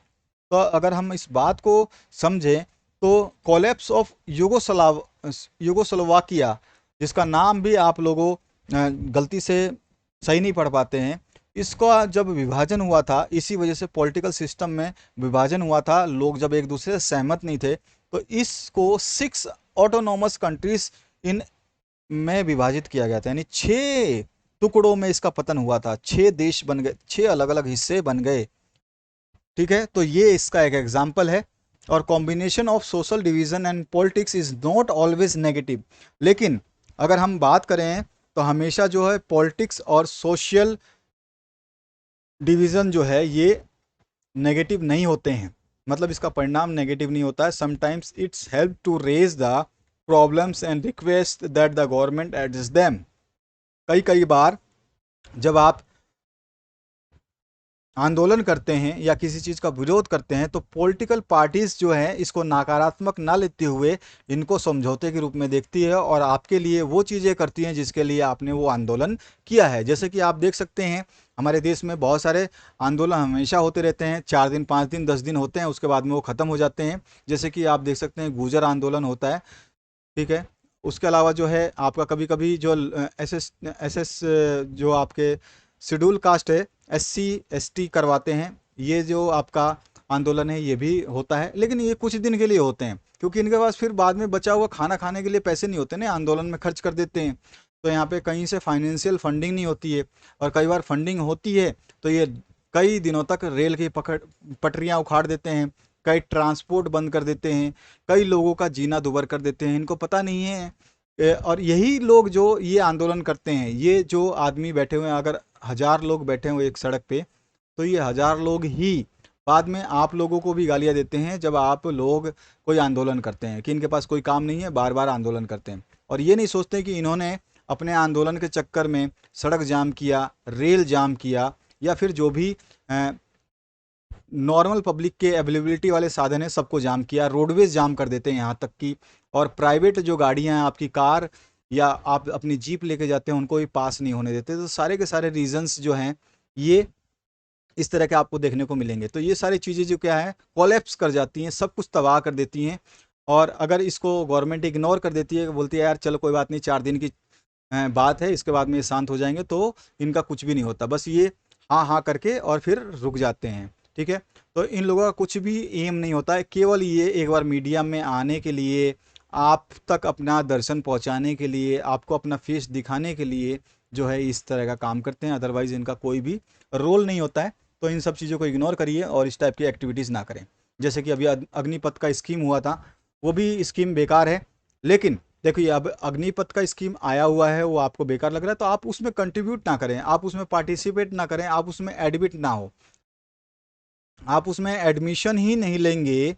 तो तो सीधा सीधा बात है, एडमिशन नहीं लेंगे तो क्या होगा, एडमिशन नहीं लेंगे तो आप सीधे सीधे उस फौज में नहीं जाएंगे। लेकिन उस पर्टिकुलर टाइम में अगर आपने सोच ही रखा कि नहीं मेरे को एडमिशन लेना है, तो फिर आप उसका विरोध क्यों कर रहे हैं। तो ये भी रीजंस हो सकते हैं। चलिए कोई बात नहीं। तो मैंने आपको ये चीज़ें पूरी जो समझाई हैं, इसको आप यहाँ से पैराग्राफ वाइज नोटिस कर सकते हैं। यहाँ पर जो है इसका एक पैराग्राफ रह गया है, इसको भी हम पढ़ लेते हैं। Social divisions have detrimental and positive impact on politics. सामाजिक विभाजन और राजनीतिक जो है ये कभी कभी सकारात्मक प्रभाव भी छोड़ देते हैं। If we look at the social divide and politics together at first glance, it appears that the combination of two extremely hazardous and combustible। अगर हम बात करें कि अगर हम पहली नज़र में सामाजिक विभाजन और राजनीति को एक साथ में अगर देखते हैं, तो ऐसा प्रतीत होता है कि अगर इन दोनों को मिला दिया जाए तो ये दोनों एक साथ मिलकर के अत्यंत खतरनाक और ज्वलनशील हो सकते हैं, कंबस्टिबल हैं। और competition between the numerous political parties is a feature of democracy. और जो है अनेक राजनीतिक दलों के बीच प्रतिस्पर्धा जो है लोकतंत्र की एक विशेषता होती है, और this inevitably has tendency to split society. और इनके अंदर इतनी सामर्थ्य होती है कि ये समाज को पूर्ण तरह से विभाजित कर सकते हैं। तो ये चीज़ मैंने यहाँ पे हिंदी में भी लिखी है, आप इन पॉइंट्स को हिंदी में भी पढ़ सकते हैं। अब आ जाइए नेक्स्ट क्वेश्चन की तरफ। दबाव समूह और राजनीतिक दल में अंतर क्या है? बहुत ही सिंपल सा अंतर है। बहुत लोग सोचते हैं बहुत ही हार्ड होता है, तो बहुत ही सिंपल सा डिफरेंस है इसके बीच में। पहला अगर हम बात करें केवल आपका जो डिफरेंस हमें बताना है प्रेशर ग्रुप्स के बीच में और पॉलिटिकल पार्टीज़ के में, तो पॉलिटिकल पार्टी की पहले बात करें तो political party has many leaders whereas pressure group are led by one leader. राजनीतिक दल में अनेक नेता हो सकते हैं, लेकिन प्रेशर पार्टी का कोई एक ही नेता होता है।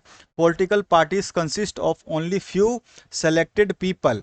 जो पॉलिटिकल पार्टी राजनीतिक दल होते हैं ना, इसमें कुछ चुनिंदा लोग ही होते हैं, लेकिन pressure group include the entire class. यानी प्रेशर ग्रुप यानी दबाव समूह में पूरा वर्ग शामिल होता है, जिसमें छोटा बड़ा नहीं देखा जाता।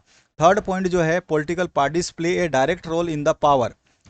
जो राजनीतिक दल है ये सीधे सीधे प्रत्यक्ष भूमिका निभाते हैं and have control over the powers, और उनका जो है सत्ता पर पूरा नियंत्रण होता है।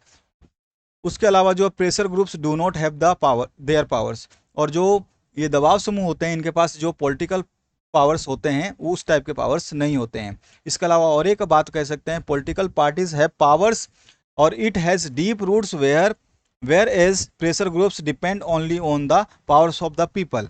और राजनीतिक दलों के पास में एक असीमित शक्ति होती है जिनकी जड़ें गहरी होती हैं। मतलब ये अपने मंत्री तो मुख्यमंत्री तो समान मंत्री तो वो फलाना मंत्री सारे मंत्रियों को ला सकते हैं, लेकिन जो प्रेशर ग्रुप होते हैं ये आम आदमियों का ग्रुप होता है, जिसमें केवल आम आदमी ही साझेदार होते हैं और उन्हीं की पावर चलती है। मतलब उनके पास में इतनी शक्ति केवल जनता की ही होती है, बाकी कोई शक्ति नहीं होती है। नेक्स्ट पार्ट की बात करें तो सबसे पहले आप इसको हिंदी में लिखना चाहें तो जो हिंदी मीडियम के स्टूडेंट्स हैं वो यहाँ से ये सारे पॉइंट्स नोट कर सकते हैं।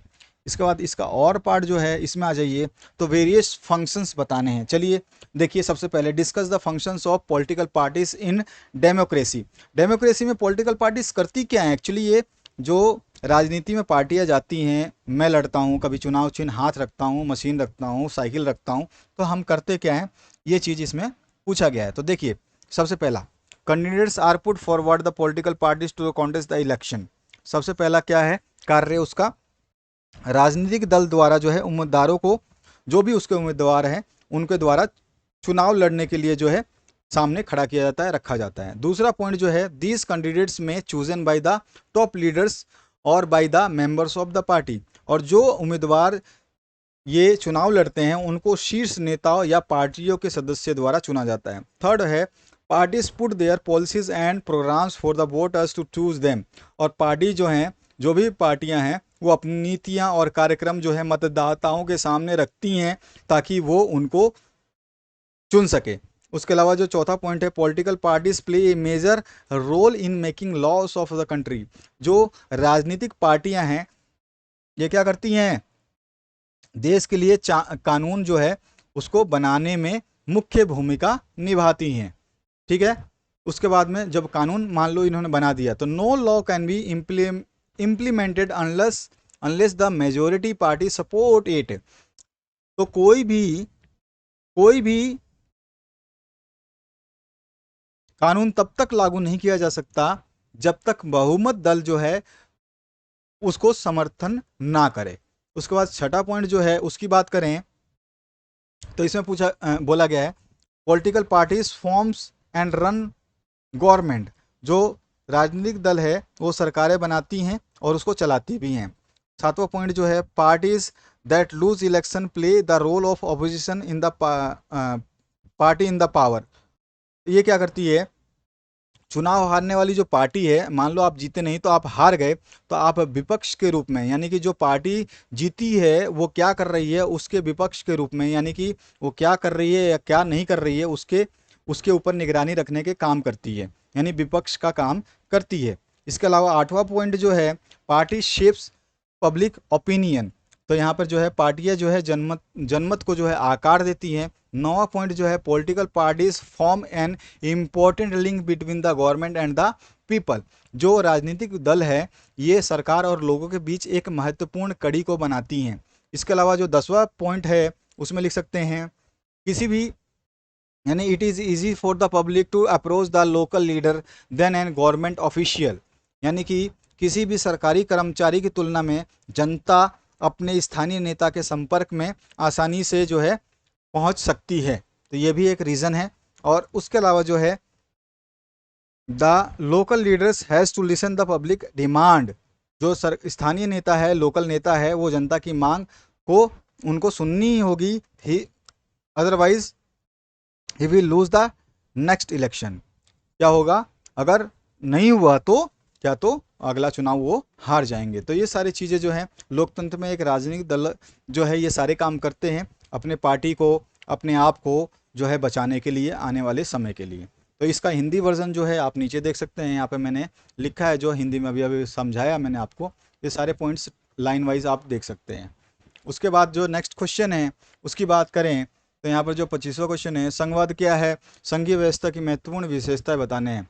तो what is federalism, give some key features of federalism. Federalism क्या होता है कि ये जो है गवर्नमेंट का एक मिक्स्ड मोड होता है जिसके अंदर कॉम्बाइन करती है गवर्नमेंट जो है सेंट्रल गवर्नमेंट के रूप में और रीजनल गवर्नमेंट के रूप में पॉलिटिकल सिस्टम के अंदर, और डिवाइड करती है अपनी पावर्स को दो हिस्सों में, एक तो सेंटर के पास रहती है और एक स्टेट या प्रांत के पास चली जाती है। ठीक है, तो ये होता है संघवाद। तो फेडरलिज्म क्या होता है मैंने इसका डेफिनेशन दे दिया है, आप इन दोनों को समझ सकते हैं।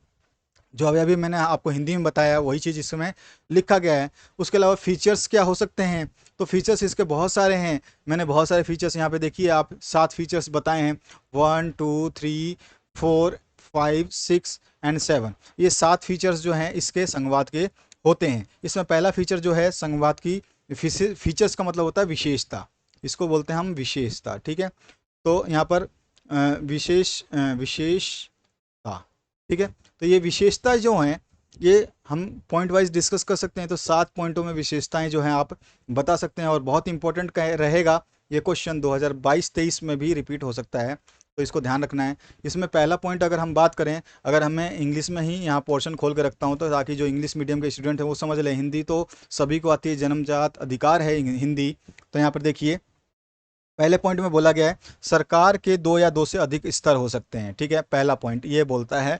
दूसरा पॉइंट बोलता है सरकार के विभिन्न स्तर सभी नागरिक को नियंत्रित करते हैं। यानी कि सरकार का कोई भी है, वो सेंट्रल गवर्नमेंट हो, स्टेट गवर्नमेंट हो या प्रांत का गवर्नमेंट हो, वो सारे के सारे सभी नागरिकों को, देश के सभी नागरिकों को नियंत्रित करते हैं। लेकिन कानून और प्रशासन के विशिष्ट मामलों में प्रत्येक स्तर का अपना अधिकार क्षेत्र होता है। नियंत्रित तो सब करेंगे लेकिन सब पे अपना अपना एक अधिकार क्षेत्र दिया जाता है।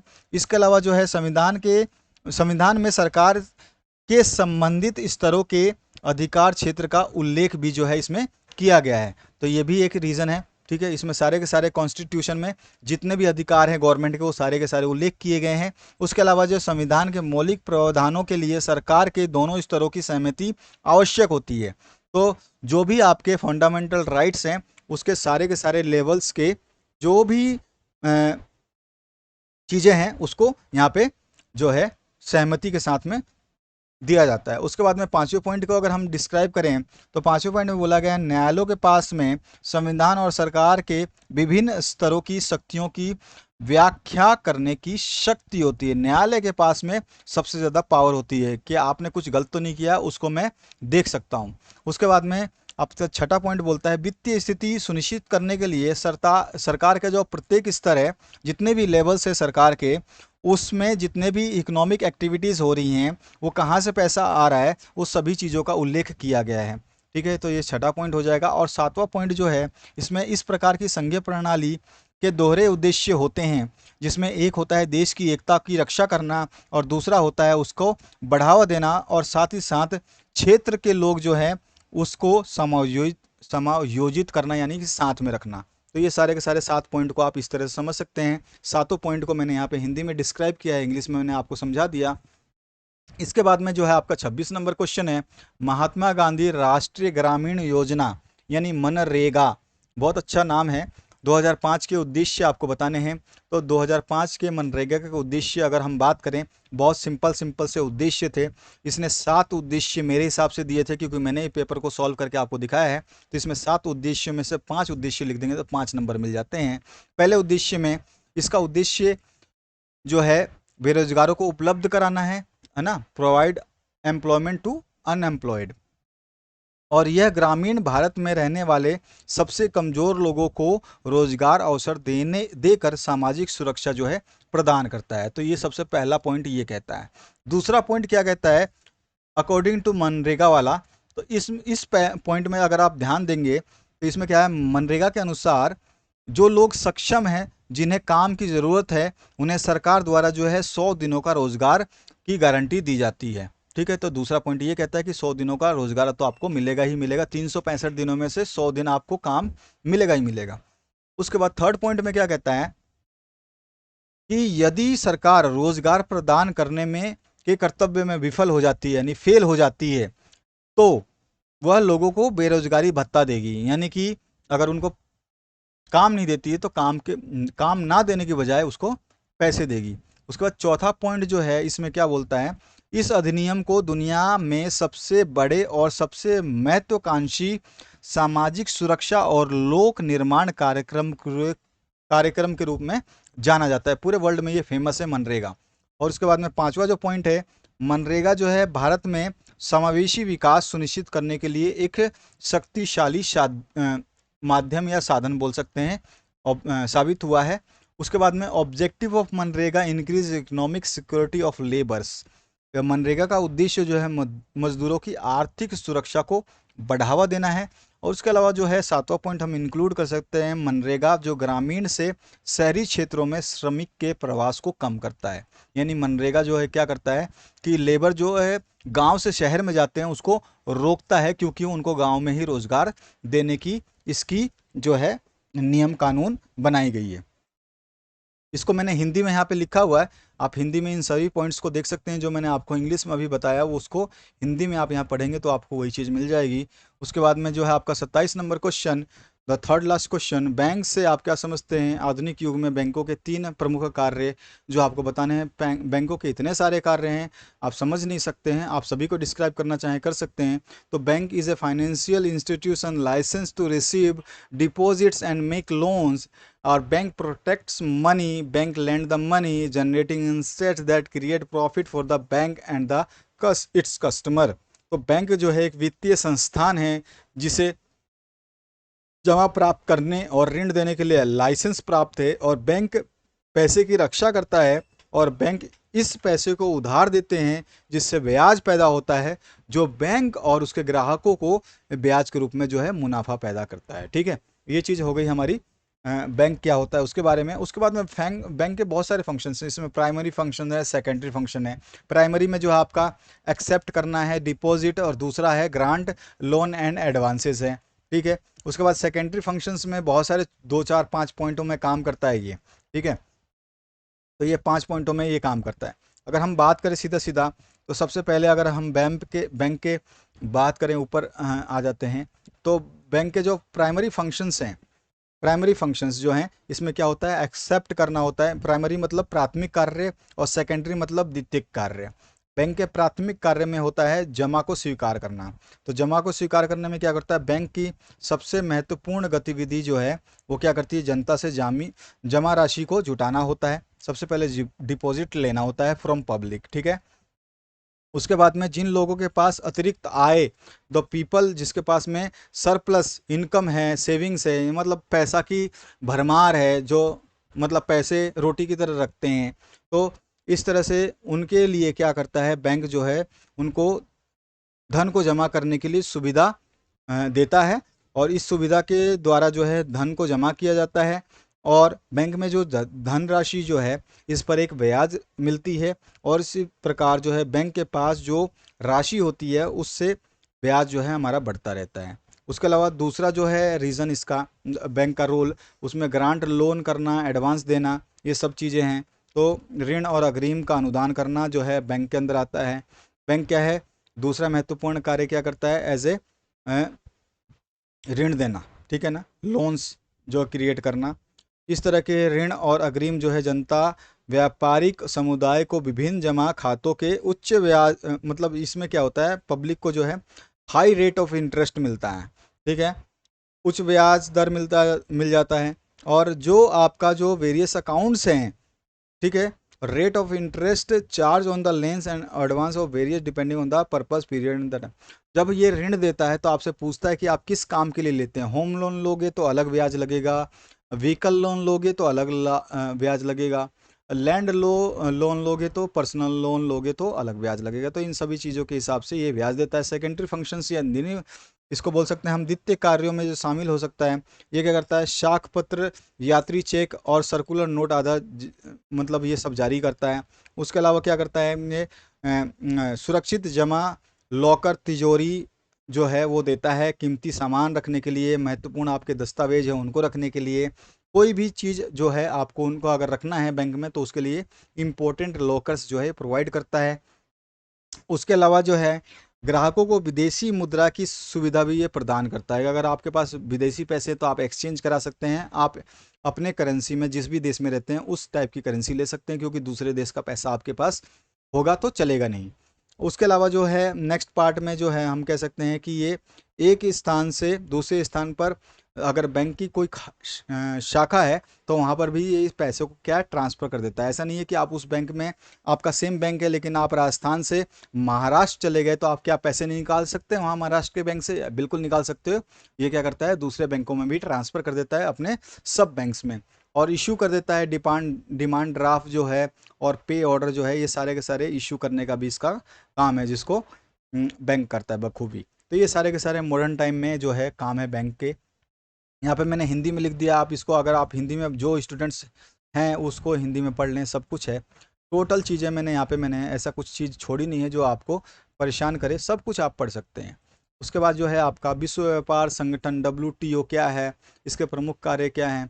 अरे WTO कुछ नहीं है भैया, एकमात्र वैश्विक अंतर्राष्ट्रीय संगठन है जो राष्ट्र, जितने भी राष्ट्र हैं यानी कि जितने भी देश हैं, इनके बीच में जो भी व्यापार होता है उनके व्यापार के नियमों का ध्यान रखता है। क्योंकि फिर आप क्या अपनी मर्जी से कुछ भी, मैं तो 10 रुपये की चीज़ 10,000 में बेचूंगा तो ऐसा तो होगा नहीं ना। तो ये WTO का काम है कि 10 रुपये की चीज़ 10 रुपये में बिकनी चाहिए, 10,000 में, 10 रुपये की चीज़ 10 रुपये में ही बिकनी चाहिए, 10,000 में नहीं बिकनी चाहिए, ठीक है ना। तो ये WTO देखता है। इसके रूल्स एंड रेगुलेशन से इसके अंडर अगर आप काम करते हैं तो ठीक है, अदरवाइज़ आपको किसी भी देश में अपने सामान पहुंचाने का कोई भी हक प्रोवाइड नहीं किया जाता है। तो यहाँ पर देखिए WTO का अगर हम बात करें कि क्या क्या इसके फंक्शंस हैं, तो पहला फंक्शन से लेकर के अगर आप 6 फंक्शंस देखें तो यहाँ पे 6 फंक्शंस को मैंने यहाँ पे हिंदी में भी डिस्क्राइब किया है। सबसे पहला जो है व्यापारिक नीति से संबंधित नियमों और प्रावधानों को लागू करना होता है। दूसरा जो नियम है इसमें, सदस्य देशों को व्यापार से संबंधित भविष्य की रणनीति तय करने के लिए एक ही मंच प्रदान कर देता है, सभी के लिए करता है ये, और विश्व व्यापार के लिए एक सुविधा प्रदान करता है।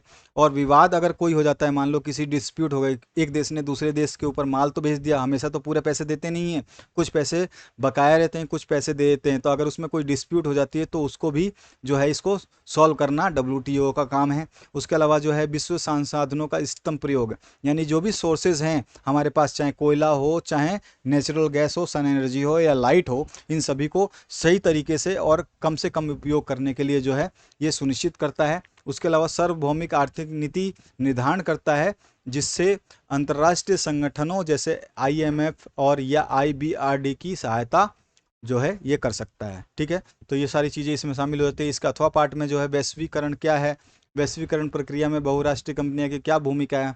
तो वैश्वीकरण जो है, वैश्वीकरण दुनिया भर में लोगों, कंपनियों और सरकार के बीच में विदेशी व्यापार, विदेशी निवेश के माध्यम से देशों के बीच में बातचीत कर और एकीकरण की प्रक्रिया है। यानी कि बहुत ज़्यादा ग्लोबलाइजेशन क्या है, अपने व्यापार को एक से दूसरे देश में जो है बढ़ावा देना, साथ ही साथ एकजुटता और जो है एक दूसरे के साथ में भाईचारा भी रखना, ये ज़रूरी है। इसके अलावा जो है क्या क्या मेजर रोल्स हैं ग्लोबलाइजेशंस के, तो यहाँ पॉइंट वाइज मैंने डिस्कस किए हैं। इन पॉइंट्स को अगर आप समझते हैं तो सारी चीज़ें क्लियर हो जाएंगी। यहाँ पे 5 पॉइंटें दी गई हैं, इन 5 पॉइंटों में सब कुछ क्लियर किया गया है। इसमें पहला पॉइंट जो अगर आप देखेंगे तो वैश्वीकरण की प्रक्रिया में बहुराष्ट्रीय कंपनियां की क्या भूमिका है? तो बहुराष्ट्रीय कंपनियां न केवल अपने तैयार उत्पादों को विश्व स्तर पर बेचती हैं, बल्कि इससे महत्वपूर्ण बात यह है कि वस्तुओं और सेवाओं का उत्पादन विश्व स्तर पर भी करती हैं। उसके अलावा उत्पादन प्रक्रिया को छोटे छोटे भागों में विभाजित करती हैं और पूरे विश्व में फैलाती हैं।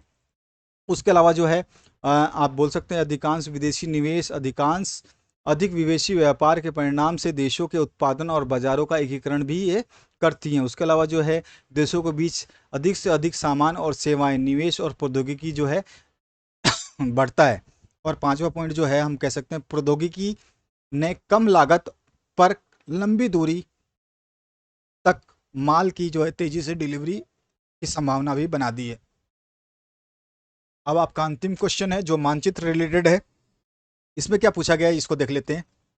देखिए, इसमें आपको जलियांवाला बाग हत्याकांड कहाँ हुआ था ये बताना है मानचित्र में, क्योंकि यहाँ पे सीधा सीधा लिखा गया है कि भारत के मानचित्र में आपको देना है। ठीक है, भारत, ठीक है, पॉलिटिकल मैप ऑफ इंडिया पहले तो ध्यान देना। उसके बाद चंपारण सत्याग्रह आंदोलन कहाँ हुआ था वो जगह बतानी है आपको। उसके अलावा इसमें बी पार्ट भी इंक्लूड कर दिया गया है, क्योंकि क और ख तो आपने देख लिया, क और ख। अब ए और बी आपने देख लिया, जलियांवाला और चंपारण। और सी एंड डी जो नीचे दिए गए हैं वो बी पार्ट में दिए गए हैं, ग, ख, घ, अंग और च, जिसमें आपको तूतीकोरिन तूतीकोरिन जो है आपका एक पोर्ट है, इसको बताना है। दुर्गापुर जो है आयरन वाला जो एरिया है वो बताना है। पूर्व पश्चिम गलियारे को आपको बताना है।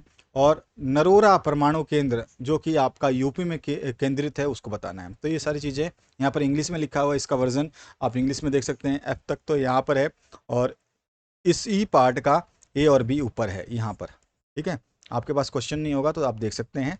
तो यहाँ पर आ जाइए मानचित्र पर। मानचित्र छोटा सा ही बनाया आपके लिए, प्यारा वाला। सबसे पहले जलियांवाला बाग हत्याकांड यहाँ पर जो है आपका ये पूरा का पूरा पंजाब एरिया में हुआ था। तो ये पंजाब आप जो देख रहे हैं ये एरिया, इसका कहीं भी आप डॉट दिखा दीजिए और जलियांवाला बाग हत्याकांड हो जाएगा। ये यूपी है आपका, ठीक है, यूपी में आपका नरोरा परमाणु ऊर्जा केंद्र है। उसके अलावा चंपारण सत्याग्रह आंदोलन सभी को पता है बिहार में हुआ था। उसके बाद में दुर्गापुर लौह एवं इस्पात संयंत्र जो है दुर्गापुर में ही है, वेस्ट बंगाल में। तो आप यहाँ पर ये वेस्ट बंगाल में आप शो कर सकते हैं। उसके अलावा जो पूर्व पश्चिमी गलियारे का जो पश्चिमी छोर है वो पोरबंदर में है, जो कि यहाँ पर मेंशन है गुजरात में। और तूतीकोरिन समुद्री पतन जो है यहाँ पर लास्ट में आ जाएगा आपका एंड में। उसके अलावा कुछ भी पूछता इसके अलावा कुछ भी पूछता तो आप बता सकते थे। यही था आपका क्वेश्चन पेपर। तो आशा करता हूँ आपको इस पेपर से हेल्प मिलेगी। वीडियो देखने के लिए बहुत बहुत धन्यवाद। शेयर करना ना भूले। Thank you very much.